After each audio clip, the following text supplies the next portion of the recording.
Hello everyone and welcome to another video. Cassandra would like to introduce you to Johnson Martin, who apparently prefers to be known as Martin Werner.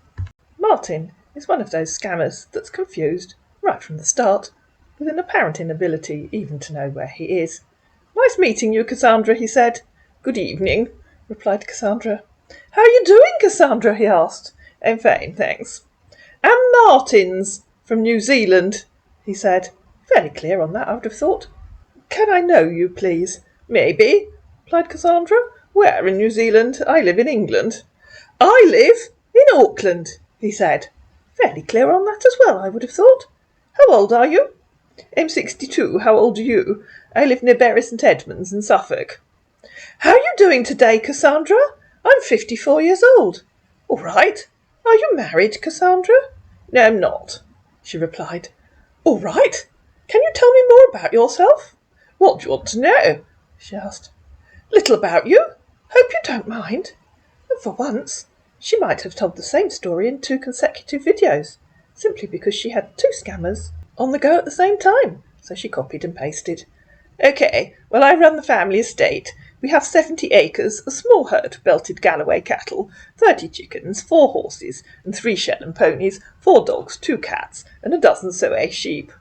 "All right, that's nice," he said. "But are you the only one running the estate and family business, or do you have employees?" "I have a housekeeper," she replied. "We used to have an estate manager, but not for the last 15 years. "Can I know about your personal life, if you don't mind?" he said. "Probably not," replied Cassandra. "What do you want to know? Perhaps you should tell me what you do."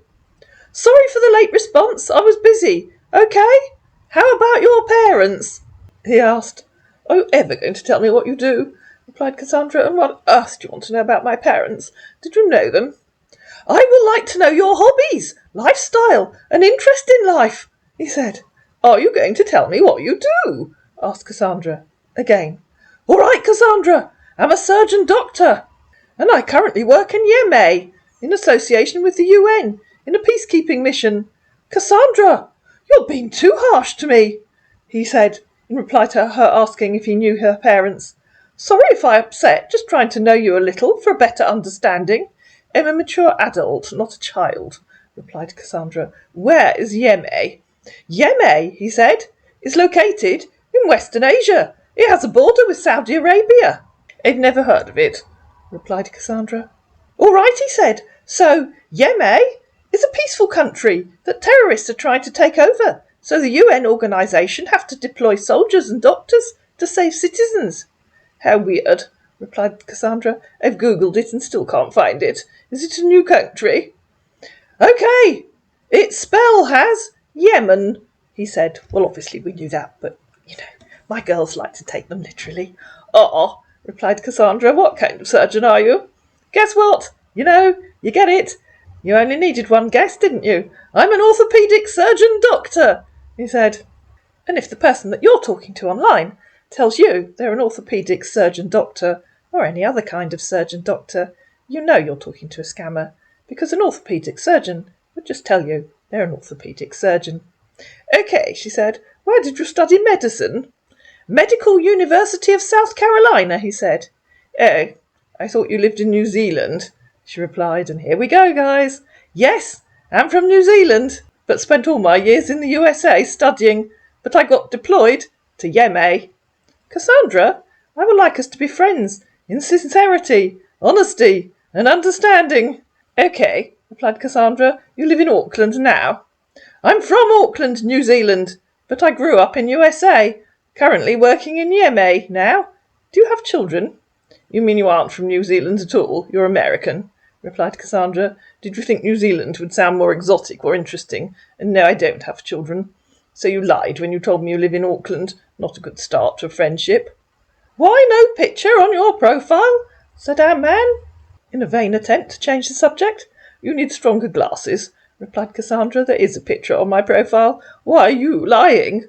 "I am from New Zealand," he said, "but I grew up in American." "You told me you live in Auckland. That was obviously a lie." He thought he'd change the subject again, and in reply to her saying, "And no, I don't have children," he said, "Why?" "Why not?" replied Cassandra. Let's start again so I know what you're talking about, shall we? Where do you live now? Where were you born? How old were you when you went to America? Are you an American citizen or a New Zealand citizen? I can't lie, said our man, who clearly was. You ask me where I'm from. Where do you live now? Where were you born? How old were you when you went to America? Are you an American citizen or a New Zealand citizen? She asked again. And you definitely told me you live in Auckland, she said, copying and pasting the bit where he said, I live in Auckland. I was 16 years old, he said. OK, replied Cassandra. Now tell me why you said I live in Auckland if you don't. You thought it sounded more impressive. I work in Yeme now, he said. Born in Auckland. I'm an Auckland citizen. Apparently Auckland has declared independence. Where do you live when you aren't in this made-up place called Yeme? Replied Cassandra. All right, I said that because I'm from Auckland and I only came to USA to school. Where do you live when you aren't in this made-up place called Yeme? Asked Cassandra again. Not at all, he said, in reply to her asking if he'd said he lived in New Zealand because it sounded more impressive. That's the truth. Where do you live when you aren't in this made-up place called Yeme? Asked Cassandra again. I came to USA to study, and after my studies I got employed after working for some years. I was selected as one of the doctors that will go to Yeme. So why are you trying to make me feel like a liar? Where do you live when you aren't in this made-up place called Yeme? She asked again. I live in USA because I study there, hoping to go back to Auckland because I got deployed, he said. So you definitely don't live in Auckland, replied Cassandra. So why did you lie and tell me you do? All right, sorry about that, he said. Me too, replied Cassandra. Where in the USA do you live? Why you too? He asked. I'm sorry that you're a liar, replied Cassandra. Where in the USA do you live? Really? Please stop calling me a liar, he said. But you are, replied Cassandra. Where in the USA do you live? Newbury, South Carolina, he said. OK, I'll have to look that up on a map. I've not heard of it. Cassandra, I'm not, he said, in reply to her saying, but you are a liar. It's just a misunderstanding. Really, he said. OK, do that and get back to me, in reply to her saying she'd look it up on a map. So telling me I live in Auckland was a misunderstanding, replied Cassandra. I'd call it a lie. I don't go round telling people I live in Sydney when I live near Bury St Edmunds in England. All right, but I said I'm sorry. Can we forget about that? Let's say it a mistake. That's more like it, replied Cassandra. It definitely wasn't a misunderstanding. OK, I accept the fact that I'm rough, but let's forget about it. OK, he said. OK, replied Cassandra. Thank you. So am I forgiven? That thing that scammers always ask when you've caught them out. No, replied Cassandra. Really? Why? Why would I forgive you for lying when I don't even know you? But I said I'm sorry, he said. It was totally unnecessary, and you tried to deny it, replied Cassandra. Saying sorry doesn't lead to automatic forgiveness. Cassandra, we can just forget about it. Please. We can try, she replied. Such won't happen again. It's a promise, he said. Good, I hope not, replied Cassandra. But we're trying to do that, he said, in reply to her saying, when I don't even know you. Yes, we are, replied Cassandra. Thank you, I promise. So, tell me, what are your hobbies, lifestyle, and plan for the future? Cassandra, why are you not married? I don't see how that's any of your business, replied Cassandra. My hobbies are yogic chair dancing and underwater belly dancing. I lead a chaotic bohemian lifestyle, and I plan to start adding holiday accommodation to the estate. What are your hobbies, lifestyle, and plan for the future? I'm sorry about that, he said, in reply to her saying that whether she was married or not wasn't any of his business. What are your hobbies, lifestyle, and plan for the future? She asked again. I love reading newspaper, playing football and swimming. I live a low lifestyle, and my plans for the future is to establish my own hospital. All right, Cassandra, nice business idea. Establish your own hospital, my goodness, where?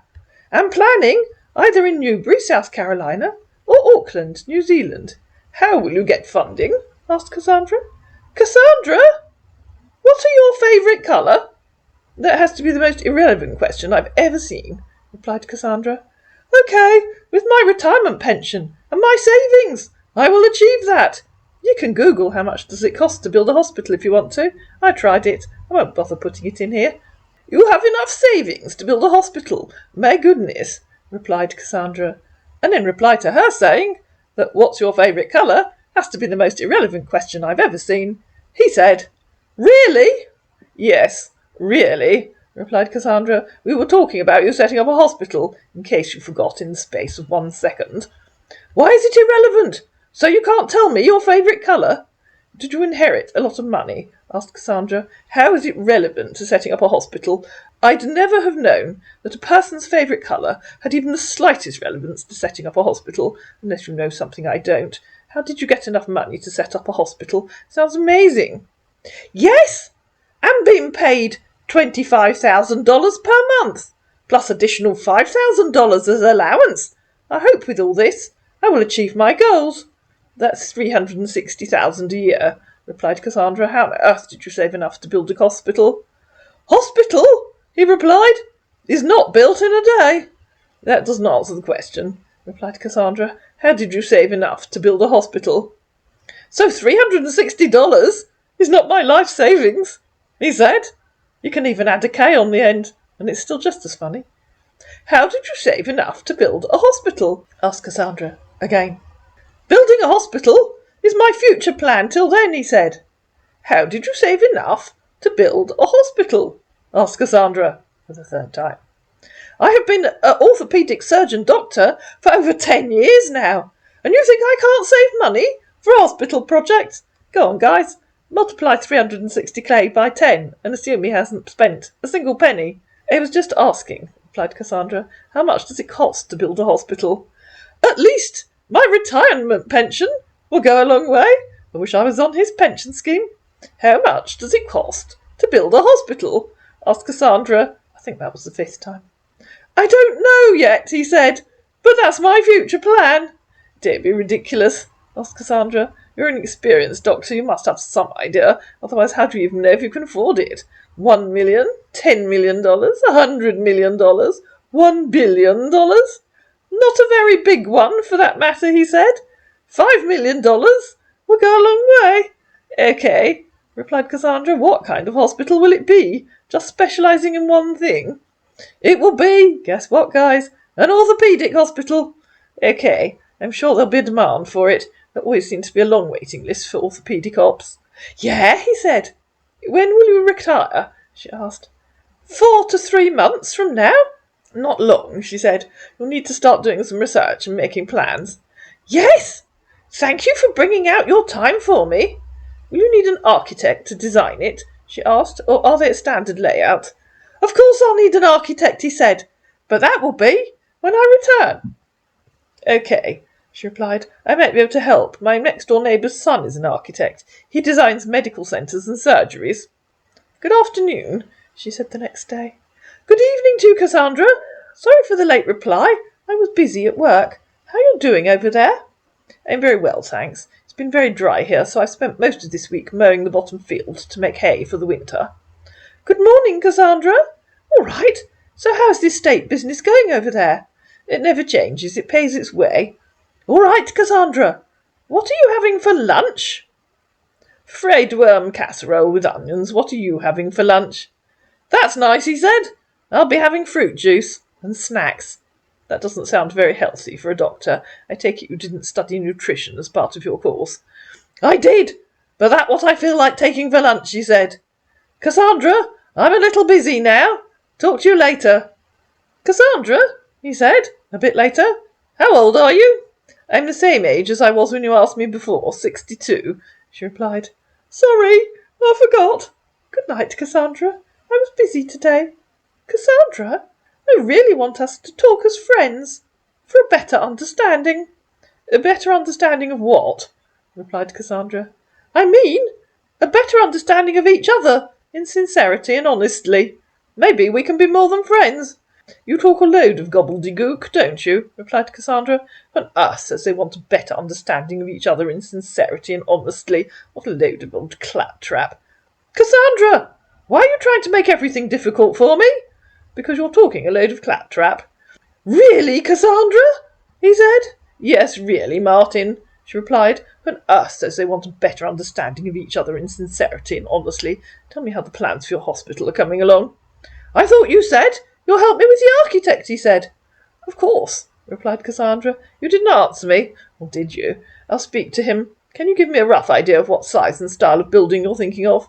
Then I'll ask if he's interested, and ask him for a rough idea of costs. I spoke to Charlie, she said, a day or two later. He has a lot of work on at the moment, and also he's never designed a hospital, so I don't think he'll be able to help you. All right, Cassandra, he said. Sorry that I haven't chatted you. I've been busy with work. That's okay, she said. All right, Cassandra. I'll reply to your chat when I'm free. Our man disappeared for a few days. You've gone very quiet, said Cassandra. Has something happened?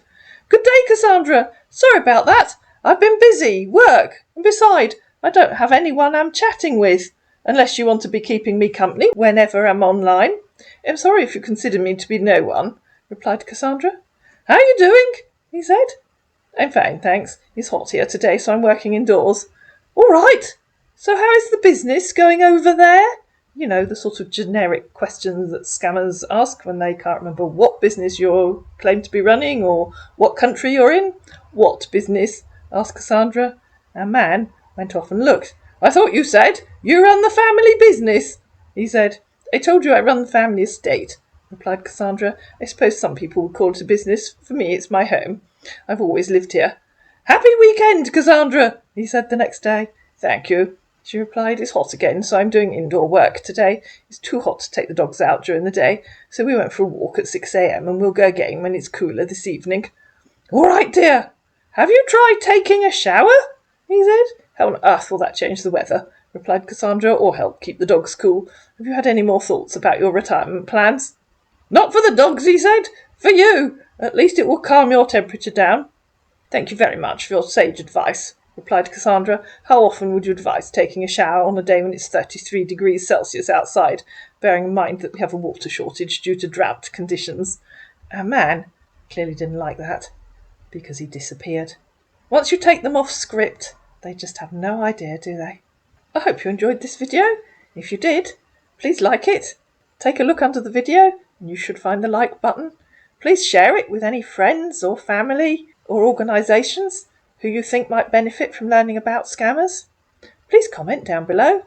Please subscribe to my channel, and I'll see you again in Martin Werner, episode 2.